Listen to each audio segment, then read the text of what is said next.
आपने देखा होगा हम और हमारा समाज। हम का तात्पर्य है यहाँ जितने लोग जो प्रतिनिधिमंडल अनुसूचित जाति के बैठे हुए हैं वो आपके सामने प्रतिनिधित्व की तरह यहाँ बैठे हैं, और हमारा समाज जो पूरा 50 लाख की संख्या है 3.5 करोड़ में, जो झारखंड में बैठा हुआ, उनका प्रतिनिधित्व हम यहाँ कर रहे हैं। उनकी बातों को आपके माध्यम से हम यहाँ रख रहे हैं। अब ये ऐसा है कि 2 दिन पहले की घटना है, परसों की घटना है। सरकार के माननीय वित्त मंत्री श्री राधाकृष्ण किशोर जी के द्वारा मुख्यमंत्री जी को पत्र दिया गया, साथ ही साथ मीडिया के माध्यम से, मीडिया बंधुओं के माध्यम से उन्हें अवगत कराया गया कि उनकी मांगे क्या है। तो उनकी मांगे वो है जो हमारी मांगे वर्षों से। एक मंत्री जो बहुत ही वरिष्ठतम मंत्री है झारखंड के, और अनेकों बार, 6ठे बार उन्होंने विधायक के रूप में सदन में गया, और जब उनकी इतनी पीड़ा है, उस पीड़ा को जब वो कैमरे के सामने इतना व्यक्त कर रहे हैं और सार्वजनिक रूप से लेटर के माध्यम से जब वो मुख्यमंत्री को लिख रहे हैं, तो आप एक समझ जाइए कि आम व्यक्ति, एक आम अनुसूचित जाति का सदस्य या व्यक्ति, उसकी पीड़ा क्या होगी जमीनी धरातल पर। तो हमारी मांगे, अब मान लीजिए जैसे अभी हाल फिलहाल में 2 दिन पहले जो अभी चल रहा रैंक का विवाद, जब सरकार नहीं सुनी, प्रशासन नहीं सुना, तो उनका सुनने वाला कौन था? उनका सुनने वाला आयोग था, अनुसूचित जनजाति आयोग। हमारा आयोग 5 वर्षों से नहीं है यहाँ। हमारे आयोग में इससे पूर्व जो सिधारी राम जी थे, वो एकमात्र व्यक्ति थे, ना उनके साथ सदस्य था ना कोई था। अभी 5 वर्षों से, अब बाकी सभी आयोग आपके पास दिखेगा, अल्पसंख्यक आयोग, युवा आयोग, अन्य कई आयोग आपको दिखेंगे, लेकिन जिसको सबसे ज्यादा जरूरत आयोग का है, उसके लिए आयोग नहीं गठन किया गया, उसके लिए आयोग में नियुक्ति नहीं की गई है। आप देखिएगा बाबा साहब की राजनीति आज पूरे देश में हो रही है। बाबा साहब ऐसे, बाबा साहब ऐसे, बाबा साहब की वजह से हम मुख्यमंत्री बने, बाबा साहब की वजह से हम प्रधानमंत्री बने, बाबा साहब की वजह से राष्ट्रपति बने। लेकिन बाबा साहब ने जो कानून का निर्माण किया, बाबा साहब ने जो संविधान का निर्माण किया, उस बाबा साहब की प्रतिमा की मांग जो वर्ष से है, जो नई विधानसभा, नई उच्चतम न्यायालय में, वहां पर बाबा साहब की प्रतिमा नहीं है। तो ऐसा क्यों बाबा साहब को भुलाने का प्रयास किया जा रहा है? क्या एक षड्यंत्र के तहत? दूसरी चीज कि अन्य आवासीय जाति प्रमाण पत्र के माध्यम से, जो आप जानते होंगे अनुसूचित जाति के 90% लोगों के पास अपना भूमि नहीं है। तो जब भूमि नहीं है और भूमिहीन है, तो उनके पास जाति प्रमाण पत्र, आवासीय प्रमाण पत्र या आय प्रमाण पत्र कहां से आएगा? तो उसके लिए सरकार क्या व्यवस्था की है? सरकार यदि व्यवस्था की है तो सरल रूपों में उनके जो प्रशासक है, सीओ महोदय बैठे हुए हैं, एसडीओ महोदय बैठे हुए, उनके द्वारा सरल रूप से क्यों नहीं आवासीय प्रमाण पत्र दिया जाता है? तीसरी जो मांग है हमारी, पूरे झारखंड की राजधानी रांची है। इस रांची में लोग, कई इंस्टीट्यूट है पढ़ाई का, उस पढ़ाई के इंस्टीट्यूट में अब बच्चे आएंगे 24 के 24 जिले से यहाँ पढ़ने के लिए। तो बच्चे के पास यदि पैसा नहीं होगा तो वो सरकारी आवास में तो कम से कम जाएंगे रखने के लिए, लेकिन राजधानी में एक अच्छा अनुसूचित जाति का एक आवास नहीं है छात्रों का। यह कितना गंभीर विषय है। कहा जाता है कि हमें एक 50 लाख की संख्या वाले समाज का, जिसका 1/10वां हिस्सा सदन में है, जिसके 9 विधायक यहाँ पर हैं, 9 विधायक में एकमात्र विधायक ने इस मुद्दे को उठाया, 8 विधायक अभी भी मौन है। यह बहुत ही दुर्भाग्य है कि 8 के 8 विधायक अभी भी मौन है। क्यों? कुछ प्रोटोकॉल उनके पार्टी की तरफ से होगा, कुछ पार्टी फॉर्म के, तो पार्टी उनको वोट करती है कि जनता उनको वोट करती है? वो अनारक्षित सीट से आते हैं कि आरक्षित सीट से आते हैं? आरक्षित सीट होता क्या है? जहां आरक्षित लोगों की संख्या अधिक होती है तभी आरक्षित होता है ना।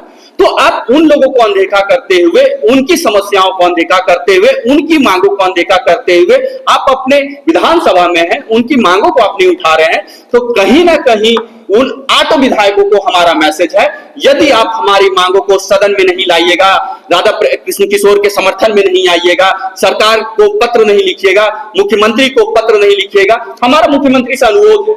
हम शांति प्रिय समाज हैं, हम उग्र आंदोलन करने पे विश्वास नहीं करते, लेकिन अंततः हमारी वर्षों की मांग अगर नहीं मानी जाएगी, तो जब एक मंत्री में इतना पीड़ा हो सकता है, तो आम जन सब इकट्ठा हो जाएंगे, तो वो पीड़ा सरकार को हिला सकती है, सरकार के 4 पहिए में से एक पहिए को तोड़ सकती है।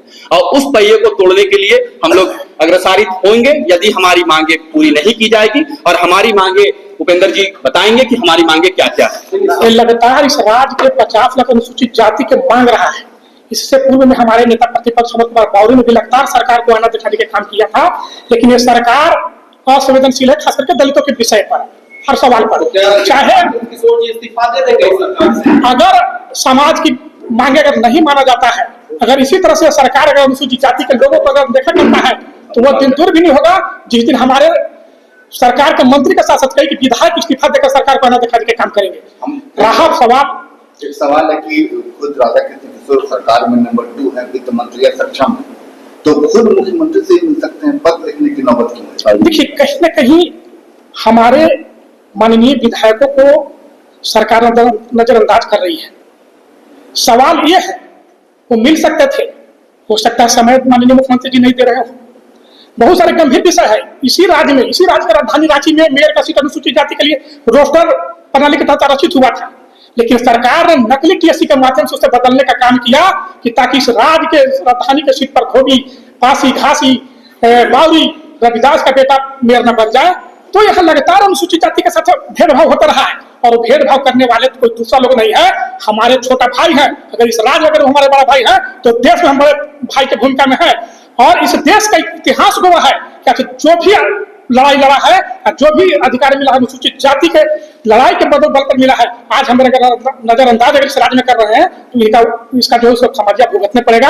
हम सरकार के माननीय मुख्यमंत्री से कहना चाहते हैं कि जो राधाकृष्ण किशोर ने सवाल उठाया अनुसूचित जाति के हक और अधिकार का, उस सवाल पर गंभीरता पूर्वक विचार करके उनकी मांगों को माने सरकार, अन्यथा अनुसूचित जाति के लोग अब चुप बैठने वाला नहीं है। इस राज्य के 50 लाख जनसंख्या बहुत जल्द हम लोग सड़क से लेकर सदन तक जो है संघर्ष करने के लिए बाध्य होंगे, और आने वाले कुछ दिन में ही हम लोग राज्य भर के समाज के नेतृत्वकर्ता, चाहे वो संत रविदास महासभा के लोग हो, संत पासवान संत गुरु रविदास का मामला हो, या वाल्मीकि समाज के लोग हो, या पासवान समाज के लोग हो, नायक समाज के लोग हो, घासी समाज के लोग हो, बौरी समाज के लोग, सारे लोगों के समाज के मुख्य लोग बैठे हुए हैं, और हम लोग सारे लोग निर्णय लेकर सरकार के खिलाफ हम लोग आंदोलन चलाने का काम। समाज का देखिए, अमर कुमार बावरी जिसमें रघुवर जी का सरकार था, इसी राज्य में हमारा अनुसूचित जाति आयोग का गठन हुआ, तो उसी का सवाल रहा कि उसकी सोच उसी सरकार को उठा रहे हैं। नहीं,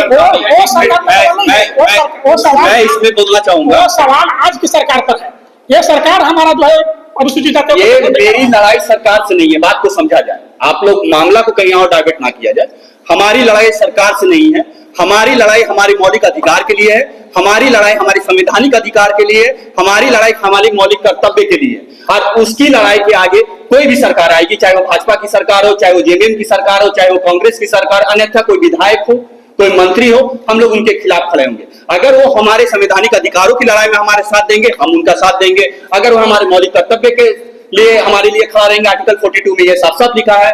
अगर हमारे मौलिक अधिकारों के साथ, संवैधानिक अधिकारों के साथ वो खड़े रहेंगे, तो सरकार जिसकी भी हो, किसी भी पार्टी को, हम उनके साथ खड़े रहेंगे। आपको याद होगा, इसके पूर्व आप लोग शायद उस समय होंगे कि जब माने इसी पूर्व के सरकार में जब एससी समाज का एक भी प्रतिनिधित्व नहीं था, और बैजनाथ राम जी को, वो तो जेएमएम में थे, बैजनाथ राम जी को जो वारंट इशू हुआ था मंत्री के लिए, और उनके पास वारंट इशू होने के बावजूद उनको मंत्री नहीं बनाया गया था, तो यही सारे लोग थे जो उनके समर्थन में भी खड़े हुए थे।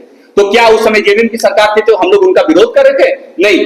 सरकार जिनकी भी हो, अगर समाज के विरोध में एक सरकार आएगी तो हम उस सरकार का विरोध करेंगे। अगर समाज के समर्थन में सरकार रहेगी तो उस सरकार को हम अपने कंधों में बैठा के फिर से विधानसभा और उसको लोकसभा भेजेंगे।